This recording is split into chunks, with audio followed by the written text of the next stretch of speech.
This is one of the most atrocious statements somebody could give about it, but this is the result we get when he does open his dumb mouth. What I'm trying to get at here is what Scott Ritter is saying is ridiculous, and it honestly downplays what happened during the Holocaust.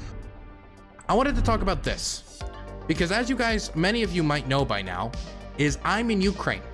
I'm not in Ukraine. No, not anymore. I'm in Miami. I'm in Miami for a conference called Libertarian. I've been invited here to speak about two issues. The first issue is Ukraine. They want me to talk and host a conversation about Putin's war in Ukraine. And I'm very happy that they gave me a platform. The other thing they want me to talk about is political extremism, right?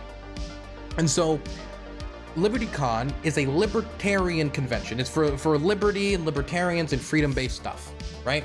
And so while here, I've talked to a lot of libertarians who are very dissatisfied, to say the least. When it comes to the Libertarian Party. For example, the Libertarian Party in New Hampshire and LP National, the Libertarian Party National. Many of them are upset of how the radical Mises caucus has dominated the party, even if it disagree with libertarians on most economic issues. That just is what it is, right? Economics is something I think I can freely disagree with somebody to an extent, but I can still have some moral basis of agreement when it comes to our fundamental core values, right? But the Libertarian Party has started to allow, and in many instances perpetuate, anti-Ukrainian propaganda, Kremlin propaganda, and even anti-Semitic propaganda directed at Zelensky, the Jewish leader of Ukraine, whose own family was slaughtered in the Holocaust. And so I wanted to highlight a few instances of this and how European libertarians, specifically the Polish libertarian community, has reacted to this. So the first thing I wanted to show you was a video reposted by the worst libertarian, the local libertarian branch in the entire country, which is the Libertarian Party of New Hampshire. They have posted some of the worst stuff I've talked about before, and they've even confronted one of the libertarian candidates running for governor, Larry Sharpe, about this. They once compared Zelensky to Hitler by drawing a Hitler mustache on him, even though, number one, he's Jewish, number two, his own family was slaughtered in the Holocaust, and number three, it's his country that is being invaded by an aggressive authoritarian neighbor. Well, this same party has now tweeted out a video of Scott Ritter, who is a known pedophile, by the way. He has convictions on this stuff, you know. He apparently, Scott Ritter, took enough time, trying to touch kids in order to give an interview about Ukraine. And this is what he had to say, and this is what the Libertarian Party of New Hampshire retweeted. If you replace the term Russian from existing Ukrainian laws and inserted Jew, you would have the same legal foundation as Nazi Germany in the 1930s. Let's play the clip. One of their objectives is denazification, and President Putin, in his most recent speech announcing the mobilization, called the Zelensky government a Nazi regime. You call the Zelensky government a Nazi regime, and your policy is denazification. That means mission is not accomplished until the Zelensky government is removed. What does he mean by a Nazi regime? Is there a Holocaust against the Jews? There's a Holocaust against the Russians. There's a genocide against the Russians. The genocide's been ongoing since 2014, when the Ukrainian government forcefully evicted Viktor Yanukovych, the legally elected president of Ukraine, replaced him with a government that was dominated by right-wing people who embraced the ideology of Stepan Bandera, a Ukrainian nationalist who fought alongside Adolf Hitler in World War II, who killed tens of thousands of Jews, slaughtered hundreds of thousands of Poles. They passed laws banning Russian language, banning Russian culture, basically banning Russia. If you replace the term Russia from the existing Ukrainian laws and inserted Jew, you would have the same legal foundation as Nazi Germany in 1930s. This is one of the most atrocious statements somebody could give about it. Now, personally, I don't know if I'm happy Scott Ritter is talking instead of diddling kids, because that's what he seems to be doing in his free time these days. But this is the result we get when he does open his dumb mouth. But I wanted to talk about a few of the things he said. Now, one of the first things he tries to throw out here, and I want to address it. Well, it's actually one of the last things he said, but I'll go from the end to back from there. So he talks about, the policies towards Russians, they ban the Russian language, ban everything Russian. To be clear, you can speak Russian in Ukraine. You can speak it. Yeah, I can speak Russian in Ukraine. I can say of Zelensky is a dog. I could say that. You want to know what? I'm not going to get arrested. I said stuff like that while I was in Ukraine to prove a point as well. I wasn't arrested. And you want to know what? I know that people watch my streams to make sure that I'm not doing anything like promoting violence against civilians, stuff like that. I know people would immediately clip my stuff, send it to the SBU, trying to get me arrested because so many people despise me. Never got any questions like that. Was always left alone. But when it comes to speaking the Russian language, you can speak Russian in Ukraine. In fact, the majority of the conversations I had, especially when I was in Eastern Ukraine, the people speaking were speaking Russian. They were speaking Russian openly. They weren't saying tak, which is how you say yes in Ukrainian. They said da. They didn't say jankuyu, which is like the way you have to say it in Ukrainian, even though I butchered it. They say placebo, or not placebo, not placebo. It's a placebo. They didn't say nie, they said niet, right? And I heard that. And you guess what? None of them were arrested. In fact, many of the people speaking Russian, they were saying it as soldiers. They were saying it to me in interviews as soldiers in Kharkiv and in Zaporozhye. When I was in Zaporozhye, I was with the Russian soldiers, the Ukrainian soldiers, as they were doing SPG-9 anti-armor practice, right? And I was talking to them, going back and forth, going through a translator. They were trying to pull out of their pocket any English they know to put it out there, And I didn't hear a single lick of Ukrainian during my entire trip in Zaporozhye. I didn't hear it from the soldiers. I didn't hear it from the local police. I didn't hear it from the professional military, the territorial defense. I didn't hear it from any SBU guys. I didn't hear it from anyone, civilian or not. It was all, they spoke Russian. And you want to know what? No one was arrested. No one was lambasted for speaking Russian. Nobody was beaten up for speaking Russian. They were allowed to speak Russian because speaking Russian in Ukraine is not illegal. And Scott Ritter is lying.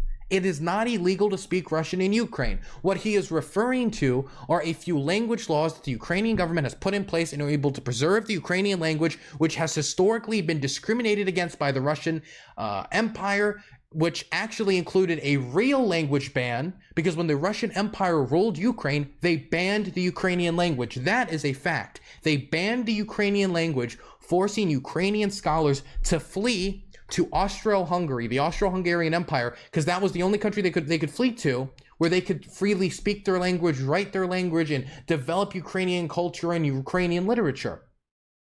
So if he wanted to look at a banning of culture, a banning of language, he just needs to go into Russian history, because that's what they did to the Ukrainians. Morally corrupt, bankrupt man. That's what they did to the Ukrainians. Bad Luck Buddha, thank you so much for the Prime Gaming. I appreciate that. What I'm trying to get at here is what Scott Ritter is saying is ridiculous. And it honestly downplays what happened during the Holocaust. What happened during the Holocaust and the Nazi regime was not, hey, we banned Yiddish, or hey, because that's not even what's been done in Ukraine anyway. They didn't ban the Russian language, but that's not what the Holocaust was. They didn't say, oh, we've put in, laws in order to preserve the German language by making it so you use German before using Russian in public offices, which is what the language laws were, by the way. They were laws to make it so you spoke Ukrainian as a public official before you spoke Russian while in a public business. This is how it would go. Let's say you are a Russian speaker and you walk into a public building in Kharkiv. The language laws, what they would designate is, as you ask the person in the public building, hello, can I get some help? They have to first address you in Ukrainian. And if you continue to speak in Russian, then they switch over to Russian. That's what the language law did. Kind of distant from Nazi Germany, kind of distant from the fascism of the Third Reich. If you think that what Nazi Germany was, if you think that's what the Holocaust was, then you've got a lot of reading up to do, Scott. You've got a lot of reading up to do. Maybe if Scott spent a little less time watching Nickelodeon and being a creep and a little bit more time watching the History Channel, then he would know that. Well, actually, maybe not the History Channel. I don't think Ancient Aliens is going to give him a retelling, an honest retelling, that is, of history, if I'm going to be completely honest. My goodness. See you later, Jessica.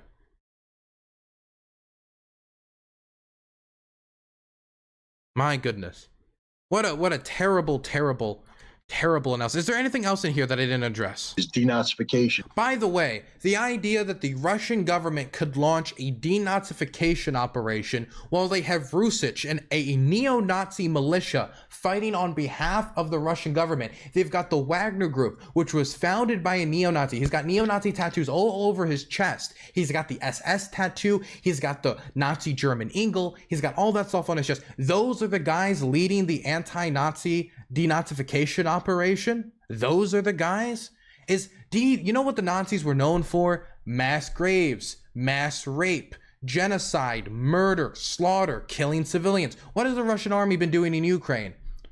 Filling up mass graves. We've uncovered in Izium the largest mass grave in Europe since the Yugoslav genocides. In Izium, 447 bodies. We uncovered another mass grave in Lyman. We uncovered another mass grave in Bucha. I visited the Bucha mass grave, almost visited the Izium one, but it was just too much for me, honestly.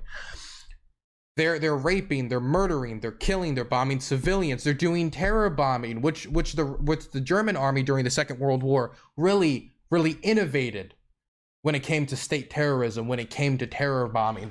They really experimented a lot of that while backing up Franco's fascists in Spain. But God, man, denazification. If you really believe in denazification, and that's what the Russians are doing this for, then I've got like a bridge to sell you, but that bridge is in Crimea. My goodness.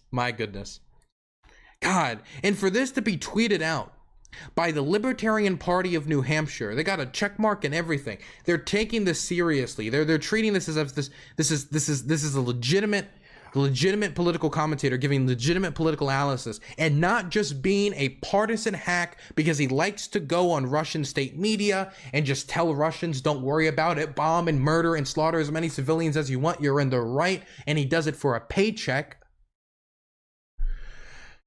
It's embarrassing. And the Libertarians are supposed to be the pro-freedom people, but this is what their official state parties are endorsing and pumping out. Do you think this is going to play well in places like Chicago, which have a strong Polish and Ukrainian community? Do they think? And this isn't the only thing.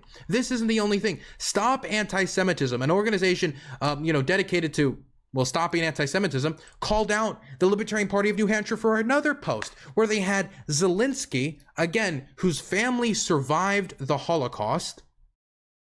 Many of them didn't survive the Holocaust, mind you, in his family. He lost a lot of his family in the Holocaust. A Jewish president fighting against an aggressive neighbor who's filling up mass graves with his countrymen, comparing him to Adolf Hitler.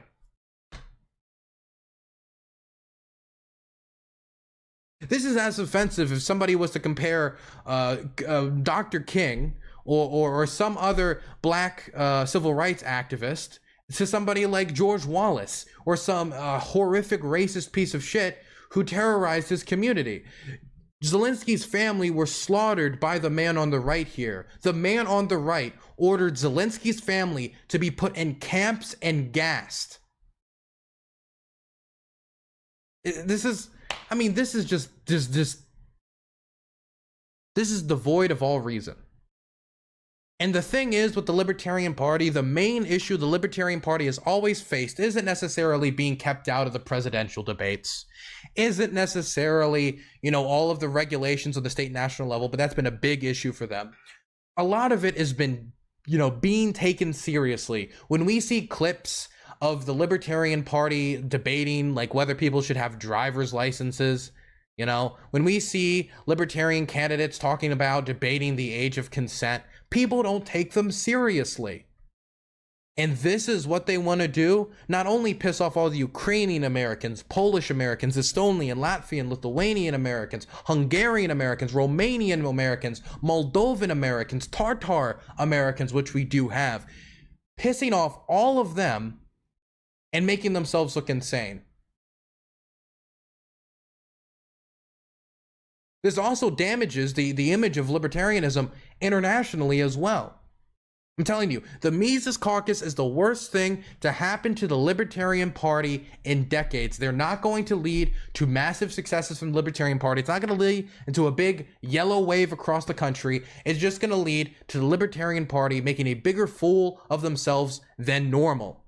My God. And the thing is, Other libertarians who see this are trying to separate themselves from that. In this convention at LibertyCon I've been here, which is hosted by Students for Liberty, I've interacted with so many people who are embarrassed by this type of conduct. Absolutely embarrassed. And I feel bad for them. I honestly feel bad for them, even though I don't share their libertarian beliefs. Even though I don't share their Austrian economics, okay? Their voodoo Reaganomics. I don't share that. But I feel bad for them. Because who would ever want to be associated with this nonsense? And the international libertarian community is taking notice. For example, the Polish libertarians put out a response, libertarians from Poland. Information from various sources is reaching us about LP National, its attacks on Ukraine on social media. As the Polish Libertarian Party, we significantly distance ourselves from such an approach, which we consider contrary to the ideas of libertarianism. It is Russia that is the aggressor. It is the Russian side that is responsible for the bloodshed and casualties. The words of some American libertarians posted on official profiles are shameful and deserve all condemnation. And look at the image they posted. My God.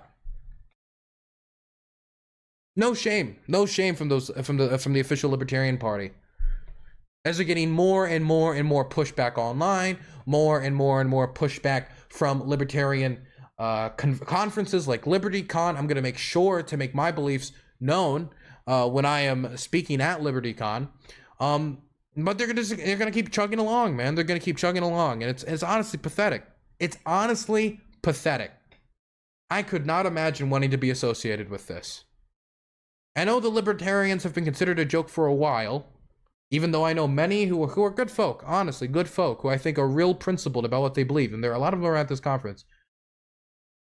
But God, man, this is not how you stop being considered a joke and as a serious political force.